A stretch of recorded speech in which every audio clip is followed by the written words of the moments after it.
जय माँ काली, भगवती कृपा करे धन से आपको परिपूर्ण रखे। काफ़ी समय बाद वीडियो बनाने का टाइम मिला है मेरे को। तो आज हम जानेंगे कि मंत्र सिद्धि के लक्षण क्या होते हैं और हमें कैसे पता चलेगा कि मंत्र सिद्ध हो चुका है ना? मतलब लोग पूछते हैं कि मैं लंबे समय से मंत्र जाप कर रहा हूँ, लेकिन यह समझ नहीं आ रहा कि मंत्र सिद्ध हुआ है या नहीं हुआ है।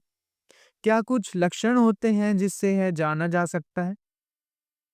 तो हाँ, मंत्र सिद्धि को पहचानने के लिए कुछ स्पष्ट लक्षण होते हैं। पर याद रखिए यह साधना के प्रति आपकी निष्ठा और निरंतरता पर निर्भर करता है और ये दोनों चीज़ें बहुत ही महत्वपूर्ण हैं। अब हम इन बारे में विस्तार से बात करते हैं। जब मंत्र सिद्ध होने लगता है तो तुम्हें महसूस होगा कि वह मंत्र तुम्हारे भीतर गूंज रहा है। ठीक है? सपनों में आपको संबंधित देवता के दर्शन भी हो सकते हैं और उनके संकेत भी मिलने शुरू हो जाते हैं। ठीक है? आपको लगेगा कि स्वयं जो है समाधान आपको मिलने लगा है। अगर कोई समस्या सामने आती है तो आपको लगता है कि आपके भीतर से ही समाधान उसका मिल रहा है और एक आवाज़ आती है। यहाँ तक कि आपकी सलाह से जो है दूसरों की समस्याएँ भी हल होने लग जाती हैं, जब एक मंत्र आपका सिद्ध हो जाता है। देखिए मंत्र सिद्ध होने का मतलब यह है कि जिस देवी या देवता का आप मंत्र सिद्ध कर चुके हैं, इसका मतलब उस देवी या देवता की कृपा आपके ऊपर पूर्णतः हो चुकी है। ठीक है? इसी का मतलब होता है कि आपका मंत्र सिद्ध हो गया है। ठीक है? फिर उसके बाद वाणी की सिद्धि आपको मिल जाती है।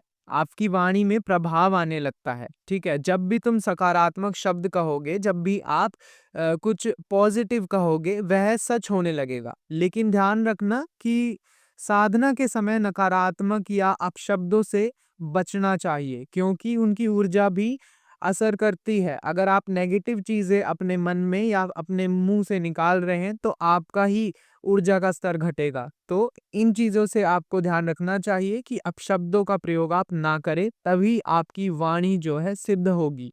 ठीक है? अब हम एक और चीज़ देखते हैं कि आपको ना मन की शांति महसूस होने लगेगी। मंत्र सिद्धि के साथ आपके मन में एक विशेष शांति का अनुभव होगा। ध्यान की अवस्था गहरी और ज़्यादा स्थिर होती जाएगी अगर आप ध्यान करते हैं तो, और ध्यान करना भी चाहिए। मैं सबको यही रिकमेंड करता हूँ कि ध्यान ज़रूर करें जाप के साथ। ठीक है? तो मन की शांति होने लगती है। उसके बाद ऊर्जा का एक बहुत अद्भुत ऊर्जा जो कि सिर्फ़ आपको ही पता होगा, ठीक है? आपको ही जिसका अनुभव होगा, दूसरों को आप नहीं बता पाएँगे शब्दों में। आपके भीतर शारीरिक और मानसिक ऊर्जा का तेज़ी से संचार होने लगेगा और साधना के साथ आत्मविश्वास और अम, आध्यात्मिक शक्ति आपकी बढ़ेगी। चीज़ों को आप और गहराई से समझना शुरू कर देंगे। जो आपको बहुत बेसिक चीज़ें लगती हैं, आप उनकी गहराई में जाना शुरू कर देंगे और आप जानने लगेंगे कि इस संसार में कैसे चीज़ें जो हैं चल रही हैं, ठीक है? प्रकृति के बारे में आप खुद से ही अपनी जो है अ, थिंकिंग बना लेंगे और आपको ये ज्ञान खुद ब खुद आने लग जाएगा, ठीक है? तो ये एक ऊर्जा का संचार आपके अंदर होता है जो कि आपका आत्मविश्वास और अत्यात्मिक शक्ति बहुत ज़्यादा बढ़ा देती है। अब लोग फिर ये भी मेरे से पूछते हैं कि मंत्र सिद्धि के लिए कोई विशेष विधि अपनानी चाहिए? अब कल ही एक बच्चे से मैंने बात करी थी, तो वो मुश्किल से 15-16 साल का रहा होगा, तो वो ये कह रहा था कि मतलब किस तरीके से करा जाए? तो वो उसी बारे में हम बात कर लेते हैं। देखो, मंत्र सिद्धि के लिए कुछ महत्वपूर्ण बातें ध्यान में रखनी बहुत ज़रूरी होती है। सबसे पहली बात, ये मैंने स्टार्टिंग में भी बोल दिया था, निरंतरता, जिसको हम बोलते हैं इंग्लिश में कंसिस्टेंसी। ठीक है? मंत्र जाप को नियमित रूप से करना आवश्यक होता है। साधना में धैर्य और विश्वास बेहद ज़रूरी होता है और कंसिस्टेंट आपको रहना होगा। मतलब लगातार आपको प्रतिदिन के हिसाब से आपको जो है उस कार्य में लगे रहना होता है, जो कार्य आप करना चाहते हैं। जिसकी सिद्धि आप पाना चाहते हैं जिस मंत्र की, उसको लगातार प्रतिदिन करिए, अपने संकल्प के हिसाब से करिए। ठीक है? ऐसा नहीं कि जब मन किया तब किया और जब मन नहीं है तो उस दिन छोड़ दिया मंत्र जाप करना। निरंतरता बनाए रखनी बहुत ज़रूरी होती है। उसके बाद एक बहुत महत्वपूर्ण चीज़ है, वह है सही उच्चारण करना। मंत्र का सही उच्चारण और अ क्लैरिटी बनाए रखना बहुत अनिवार्य होता है। अगर आपको ही क्लियर नहीं है कि मंत्र क्या है और क्या आप बोल रहे हैं मुँह से या आपके मन में क्या चल रहा है, ठीक है? तो ये बहुत आपको नेगेटिव इफ़ेक्ट कर सकता है और दूसरी ओर सिद्धि भी आपको नहीं मिलेगी मंत्र की। मतलब ये कि जो भी मंत्र है वो आपको बहुत स्पष्टता से पता होना चाहिए और उसका उच्चारण भी बहुत स्पष्ट होना चाहिए, ठीक है? ये चीज़ बहुत से लोग स्किप कर जाते हैं। अब हम बात करते हैं कि संकल्प क्यों ज़रूरी होता है, इसी चीज़ में आ जाते हैं। देखो, मंत्र जप शुरू करने से पहले ना एक संकल्प लेना चाहिए आपको, जो साधना में आपका एक डिसिप्लिन और फ़ोकस आपका बनाए रखेगा, ठीक है?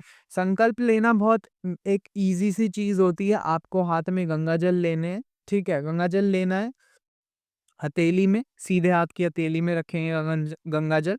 फिर अगर आपके पास पुष्प है तो आप पुष्प रख सकते हैं, ठीक है? नहीं है कुछ भी अगर सामग्री तो आप सिर्फ़ गंगा जल ले सकते हैं और आपको बोलना है अपना नाम, आपका स्थान, आपके पिता का नाम, आपकी माता का नाम और आपका गोत्र, ठीक है?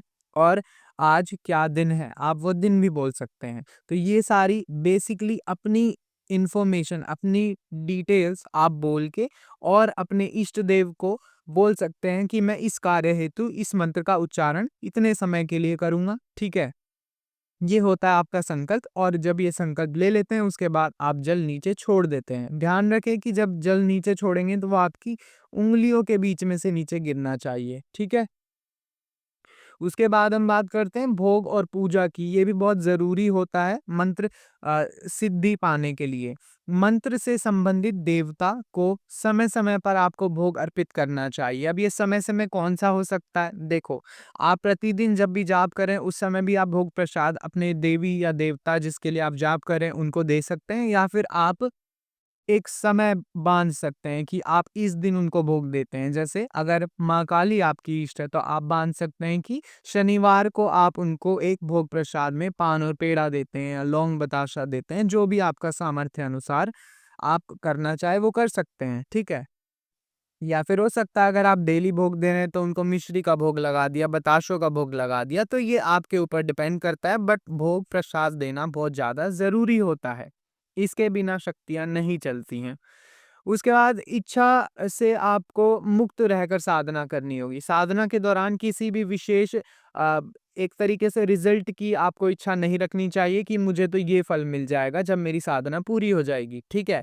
और वो अभी मेनली हम बात करें तो आप ये चाहेंगे कि आपको मंत्र की सिद्धि मिल जाए, जो कि आपको नहीं सोचना चाहिए। मतलब ये है क्योंकि आपने संकल्प तो इसीलिए लिया है कि मंत्र की सिद्धि आपको मिल जाए, परंतु आपको ध्यान जो रखना है वो ये रखना है कि मेरे को उस देवी-देवता का आशीर्वाद मिल जाए, ठीक है? सिद्धि के पीछे नहीं भागना है। अगर आप सिद्धि के पीछे भागेंगे तो आप देवी-देवता को पीछे छोड़ देंगे और उस मंत्र में ही लगे रह जाएँगे और सिद्धि के पीछे ही पड़े रहेंगे, ठीक है? अगर देवता ने एक हाथ बढ़ा के आपके ऊपर आशीर्वाद कर दिया, तो सारे ही मंत्र सिद्ध हैं, जो मंत्र आप उठाएँगे। तो सिद्धि बाद में आती है, पहले देवी-देवता का जिसका आप जाप कर रहे हैं, जिसका स्मरण कर रहे हैं, उसका आशीर्वाद पहले आता है, ठीक है? ऐसा करने से साधना शुद्ध और प्रभावी बनी रहती है। सदैव अपनी इच्छा उनके सामने व्यक्त कीजिए और उनके साथ ईमानदार रहिए, ऑनेस्ट रहिए, ठीक है? फिर उसके बाद एक प्रश्न ये आ जाता है कि लेकिन यह कैसे पता चलेगा कि मंत्र सिद्ध हो गया है? अगर आप बहुत टाइम से जाप कर रहे हैं, तो आपको पता कैसे चलेगा? ठीक है? देखो, जब मंत्र सिद्ध होगा तो आपको कुछ ऐसे लक्षण और अनुभव होने लगेंगे जैसे कि साधना के दौरान ऊर्जा का तेजी से अनुभव होने लगेगा, ठीक है? आपके शरीर में कुछ चल रहा है ऐसा महसूस होगा। सपनों में देवी या देवता के आपको दर्शन मिलने लगेंगे, समस्याओं का समाधान खुद ब खुद होने लगेगा, ठीक है?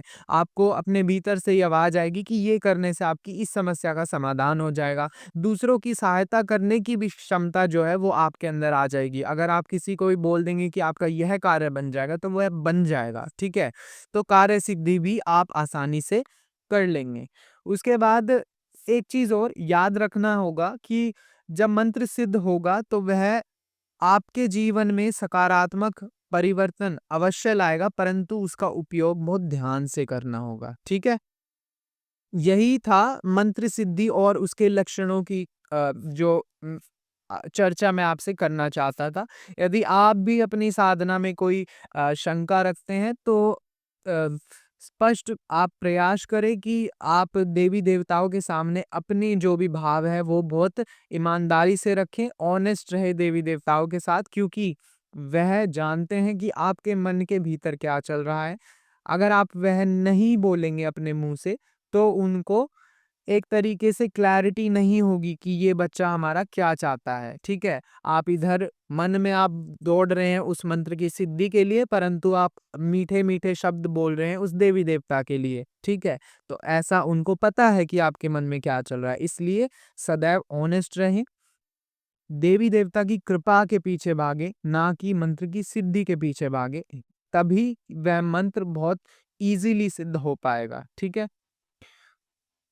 तो आज के विषय पर इतनी ही चर्चा, उसके बाद मैं आपसे मिलूँगा किसी नई वीडियो में, किसी नए विषय के साथ। तब तक के लिए जय माता दी, जय श्री महाकाल।